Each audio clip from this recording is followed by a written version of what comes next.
оюутан наснаас тань үлдсэн хамгийн тод дурсамж юу вэ танд?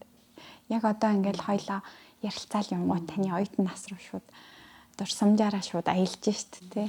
Тэр үед бодогдсон. Ингээд олон гоё дурсамжууд байна. Гэтэ надад бас нэг ухаарлах хүснэг дурсамж байдаг байхгүй. Би 2 дугаар курсын оюутан байлаа. Тэгээд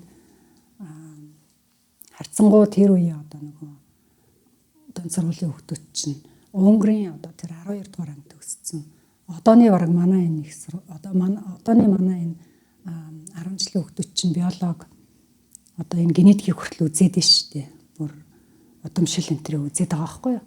Тэгэхэд бид нар чинь тийм юм битгээл зүгээр л дайрамны нөгөө нэг эволюцийн онолыг л үтсэн. Тэгээ яг мод юм байдаг юм байна гэсэн нэг тиймэрхүү төмөн бодис энэ гэсэн тийм хичээлүүд орсон. Тэгээд ангидаа ерөөсө 2хан Монгол тэгээ басан дандаа өнгөрөөд тэгээ 2 дугаар курс нөгөө ургамлын систем бидний хэцүү хичээл ордог гэсэн. Тэгээ тэр ургамлын систем гэдэг нь болохоор ингээд хатаан бол харж байгаа л тэр тухайн ургамлын англи өнгөр нэрийг хэлнэ, шинжлэх ухааны нэр ихээр латин хэлээ хэлнэ гэд.